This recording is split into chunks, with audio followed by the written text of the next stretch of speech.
Hello, welcome back to Calendar Time with Miss G. It's not Friday anymore. It's Monday.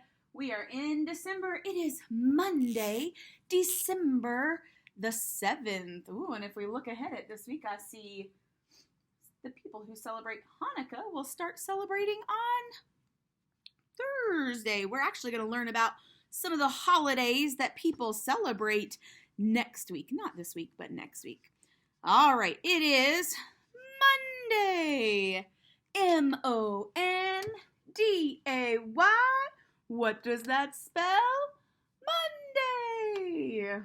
Today is Monday. Now, I told you last week we were going to start working on time to the half hour. That means if this is the hour that starts at the top, so let's say it's 1 o'clock here, half hour means it goes halfway around. I made that go the wrong direction. Here it is, 1 o'clock. When it goes halfway around, it points, the minute hand points down at the 6 now. It's made it halfway around. Oops, I hit my hour hand. Now I want you to notice also what happened to the hour hand. Is it pointing right at the 1 anymore? You're right, it's not. It's in between. Now, here's the tricky thing.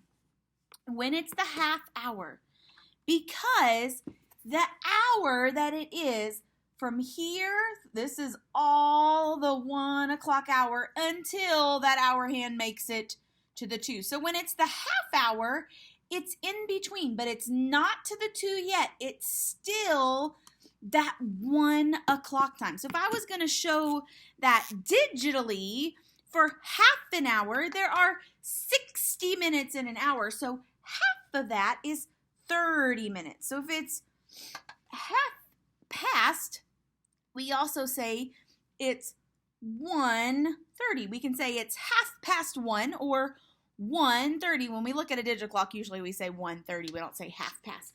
But if you're looking at an analog clock, you might say, oh, it's half past 1 or 1:30. So let's look at some more times and then we'll make one on our clock too.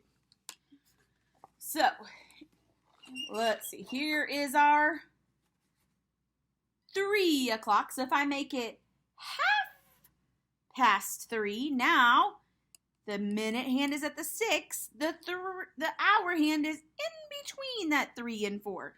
We see it's not at the 3, but it hasn't made it to 4 yet. So the hour is still the 3 o'clock hour, but now it's 3:30 or half past 3.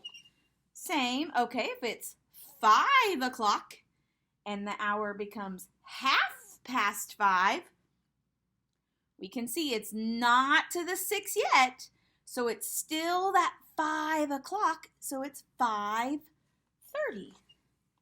Okay, so if this is 7 o'clock, we know that. What would half past 7 be? So let's make that on our clock. So on our digital clock, we're going to show half past 7. So our minute hand, that big long one, I put the lid on my marker, I can't get it off. That big long one is going to come all the way to the 6. When it's half past 7, let's look at that hour hand again. Half past 7, it's past the 7 a little bit, but is it to the 8 o'clock yet? Yeah, it's kind of right in between them, right? So we'll just try our best to go in between the 7 and the 8. Now I can see it's half past 7, or half past means we'll have those 30 and our hour is 7. So on a digital clock, it would say 7:30. Whoa, tricky. You guys are going to be experts at this, though, I know. You're going to rock it out. Okay. Let's check out our number today. When we roll on over. Check out what number is in the middle. 23. Nice. So remember, we switched 23. So we're going to write 23 right down here for that number word, 20. T-W-E-N-T-Y. There's 20. And then 3 is T-H-R-E-E. So 23. Now let's think about 23. How many tens are in that number 23? Did you say 2? You're right. 2 tens. How many ones? 3 ones. Nice job. 2 tens, 3 ones.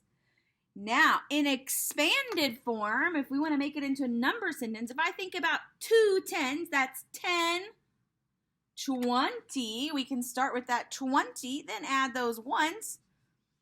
Would be an easy way to show that in a number sentence. 20 plus 3. Okay, so if we want to show it with those base 10 blocks, 2 tens, those are our 2 big lines. And how many little ones? 3 little ones. 1, 2, 3. 23.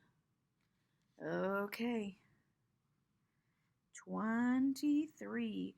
What number's one less or comes just before it? You think you know? So here's 23. One less means I have to hop back 1. Did you say 22? You are right, 22. Now, 23, what would be one more, or which number comes just after it? This one we have to count forward, so there's 23. One more, whoop, 24. Did you say 24? 24. Okay, now we've been practicing really hard. I'm thinking 10 more and 10 less. So if I have 2 tens, we know there are 2 tens, what would 1 less 10 be? 1, yeah, if I have 2, I take 1 away. I have 1 left, and there should be 3 ones. We talked about how our ones stay the same. Let's take a look. If I go up, yeah, there's a little bit of a glare there, I think, from our light. You see it a little better? Oh, maybe it's the window. It is 13. You are right. Okay. So if we have 2 tens, 10 more would be like adding a whole nother group of 10. That should be 3 tens and 3 ones to make 33. Let's see. 10 more is 33. Nice job. Okay. It's time to add a straw. On Friday, we have been in school for 62 days. When I add 1 more straw, I still have 6 tens, but now I have 3 ones. Nice. So if I have 6 tens and 3 ones, good, 62 plus 1 more equals 63. 62. 1 more equals 63. Oh, let's see, we need another snowman. Now I do have our 6 tens and 3 ones for 63. Nice job. We are 63 days smarter. Okay, now we need to show some money. What if I want to show 16 cents? I want to show 16 cents. I could do 16 pennies, but that's not the least amount of coins. Ooh, if I know how to count by fives, I know 5, 10, 15.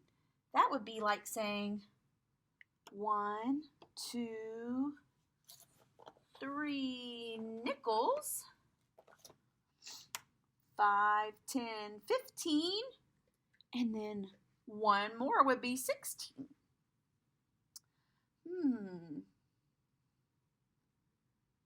Could I exchange my nickels for something, though? Did you say 2 nickels is the same as 1 dime? 5 and 5 make 10? So instead of 2 of these nickels, I could trade them out, have a dime, a nickel, and a penny? Yeah, a dime, a nickel, and a penny is the least amount of coins. For you drawing it, you would have a coin worth 10 cents, a coin worth 5 cents, and a coin worth 1 cent. We just showed 16 cents. Give your brains a big old kiss. Rub it in really good. Nice job. Okay. Happy Monday. I'll see you tomorrow on Tuesday.